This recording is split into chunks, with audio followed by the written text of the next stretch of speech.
Bacon ngon chưa?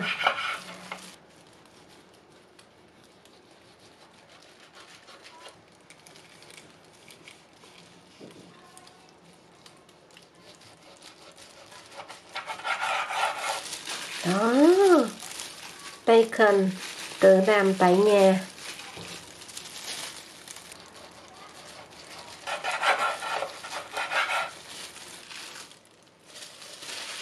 Để qua chị em nhìn thấy thịt bacon của mình. Nếu chị em nào thích làm thịt này thì cùng vô bếp và làm cách mình Khuyên chia sẻ ngày hôm nay nha. Thịt chín thơm ngon, màu đẹp nữa. Bây giờ mình cùng bắt đầu nè. Chào cô bác anh chị em và các bạn. Chắc anh chị em và các bạn cũng biết cái bacon đó là mình ăn sáng, ăn bánh mì hoặc là làm pate. Hôm trước mình Khuyên có chia sẻ pate đó. Thì một số các bạn có hỏi mình Khuyên thì không có mua được bacon thì làm sao? Thì hôm nay mình Khuyên chia sẻ cái cách làm này cho một số các chị em mình có thể làm nó dễ lắm. Đây là nguyên liệu để mình làm. Đó là thịt heo và nên chọn 3 rọi. Cái quy trình để làm bacon thì nó dài dòng phức tạp lắm. Nhưng mà trong phạm vi gia đình thì mình làm đơn giản hơn. Anh chị em và các bạn theo dõi cách làm của mình Khuyên nha. Thịt 3 rọi thì mình mua cái loại nào cũng được. Tuy nhiên là nên mua cái thịt mà nó dính dính á. Hoặc là cũng có thể nếu không có thích cái mỡ này nè, mình cũng có thể lạng bỏ cái mỡ ra bớt.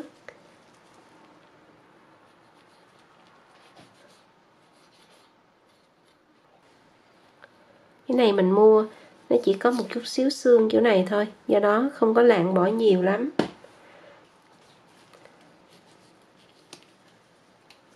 Khi mình mua thịt mới thì trong cái hộp nó không có bị chảy nước á. Cũng như mình coi cái đát ở trên cái hộp, thịt mới thì làm mới được. Và sau đó mình sẽ rửa nước lạnh, không rửa nước nóng nó dễ bị hư. Sau khi rửa xong, mình trải lên một cái lớp giấy, khăn giấy. Mình trải lên khăn giấy, sau đó mình đặt thịt lên. Lấy thêm khăn giấy, thấm cho khô thịt.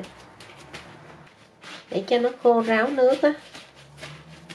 Gia vị sẽ có bột gừng, bột muscatnuts, bột tỏi, majoran, rồi tiêu đen hoặc là ở đây nó có một cái loại tiêu nâu, muối ăn và không thể nào thiếu muối Pockenzice, tức là muối diêm mà hôm trước mình Khuyên có chia sẻ là trong tất cả các món dự trữ đó thì người Đức hay là người nước ngoài người ta đều sử dụng cái muối Pockenzice hay là natrium nitric á, là cái muối này nó giúp cho thực phẩm không bị hư, đồng thời là nó sẽ lên cái màu đỏ có mùi thơm. Nếu như mình không cho cái này vô là thịt ăn sẽ bị chua, đó là theo cái vị. Còn ngoài ra mình có thể nhiễm khuẩn cái con Clostridium botulinum. Vì vậy anh chị em và các bạn phải cho cái muối nitric Pockenzice, tức là Corin sauce số 1 và làm giống như mình Khuyên nha. Cũng như là cái liều lượng sử dụng anh chị em và các bạn nhìn lên trên bao bì người ta có ghi đó là sử dụng bao nhiêu cho thịt á, thì mình sẽ làm giống như vậy. Bởi vì cái lượng natrium nitric nguyên chất người ta pha vào trong cái muối Corin sauce á, thì nó khác nhau. Ví dụ như có khi người ta pha đúng như tiêu chuẩn là từ 0,4 cho đến 0,5% natrium nitric, còn lại là muối ăn. Cũng có nơi người ta pha đến tận 10%, có nghĩa là 100 gram muối Corin sauce thì trong đó nó có đến 10 gram natrium nitric. Do vậy anh chị em và các bạn lưu ý, nó chỉ 0,4 cho đến 0,5 gram trên 100 gram muối Corin sauce thôi. Thì đó là cái muối Pockenzice của mình Khuyên đang sử dụng ở đây. Thì cái muối ăn này mình sẽ lấy khoảng 1,7% so với lượng thịt. Ví dụ hôm nay mình lấy là 1 kg thịt thì mình cân 17 gram. Hoặc là tùy theo anh chị em và các bạn mình ăn mặn nhiều thì cho nhiều. Tức là muối ăn này nha. Rồi tiếp theo muối Pockenzice, tức là Corin sauce số 1, Corin sauce number 1.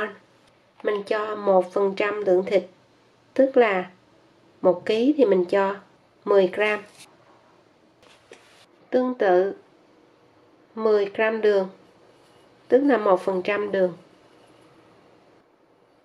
Nếu như mình có cái lá thyme á, hay là lá thơm và lá bay, anh chị em và các bạn cũng có thể xé nhỏ rồi cho vô. Cái gia vị nó sẽ ảnh hưởng đến mùi thơm của thịt, và tùy theo mình có cái gì thì cho cái đó. Mình xé nhỏ ra và cho một chút xíu xiêu. Thyme, đây là 1/4 muỗng cà phê. Mình cho bột tỏi, tức là 1/4 teaspoon, 2 gram. Muscatnuts 1/4 luôn. Mình múc vung lên chút xíu. Cân không được luôn, bởi vì cái này nó nhẹ quá. 1/4 muỗng cà phê, 1/4 teaspoon bột gừng. Majoram 1/4 muỗng cà phê. Nói chung tất cả là 1/4. Chị em và các bạn cũng có thể thích nhiều thì cho nhiều hơn. Và nếu như mình có tỏi tươi cũng được luôn, cho tiêu xay. Hoặc là mình cũng có thể bằm nhuyễn tỏi, gừng, sau đó mình trộn chung lại. Chị em nào thích có cái vị hơi cay cay mình cũng cho vô luôn.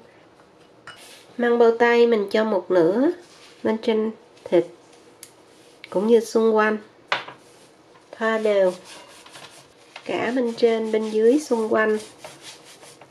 Mình sẽ massage một chút xíu để cho nó thấm, rồi lật lên.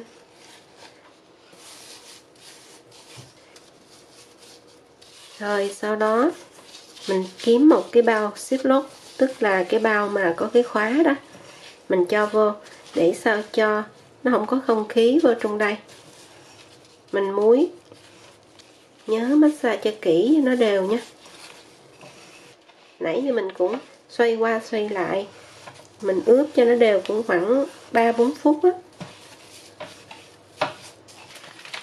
Mình để cho thẳng ra, sau đó mình lùa hết không khí ra rồi kéo lại, để lên một cái tấm thớt, ém xuống cho nó thẳng cái da, rồi để trong tủ lạnh 5 độ C 4 ngày. Những ngày đầu tiên anh chị em và các bạn sẽ thấy nó đen, bởi vì cái thịt từ từ nó sẽ chín.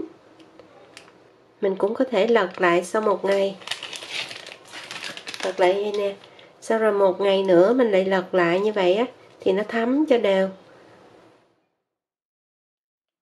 Sau 3 ngày thì mình lật xuống, hoặc là cứ mỗi ngày như vậy mình lật xuống để cho nó thấm gia vị đó. Cái này là tổng cộng mình để là 6 ngày. Bây giờ anh chị em và các bạn sẽ rửa sạch nha.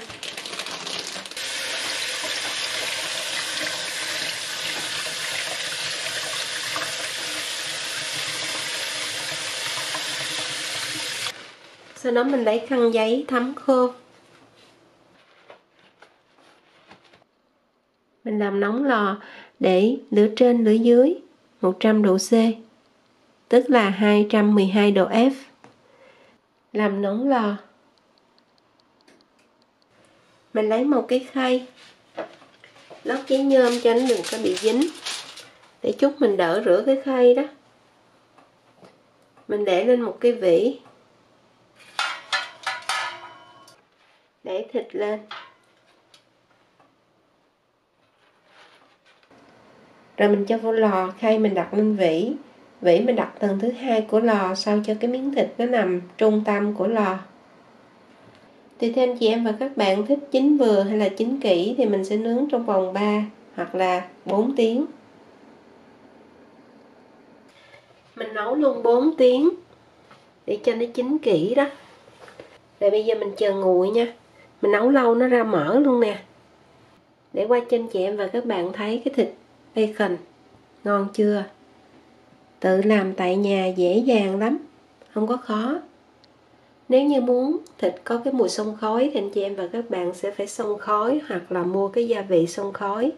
Nhưng mà ở đây mình không có cái gia vị đó, mình không có cái lò luôn, thì mình làm ra cái bacon không có xông khói. Do vậy mà mình phải nướng cho nó chín đó. Còn nếu như xông khói thì người ta không cần cái bước nướng này.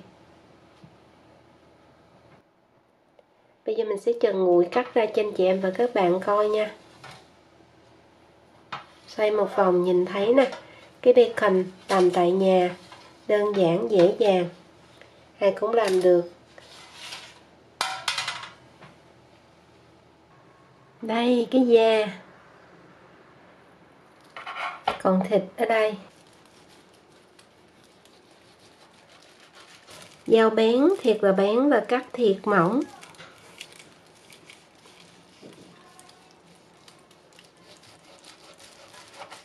Đó, bacon tự làm tại nhà.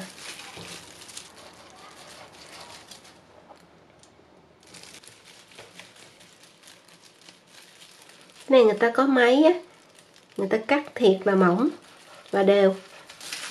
Mình không có máy, mình cắt cũng mỏng luôn, nhưng mà không đều. Quay lên cho cô bác anh chị em và các bạn thấy nè, ngon chưa? Cái này người ta có máy cắt á, cắt đều lắm. Mình không có, thành thử ra mình cắt bằng dao, hơi khó một chút xíu nhưng mà cũng mỏng ngon.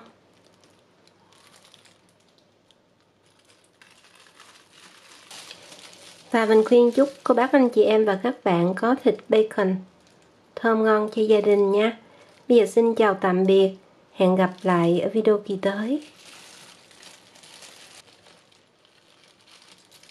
Nhớ mài dao thiệt bén á, mình cắt cho thiệt là mỏng.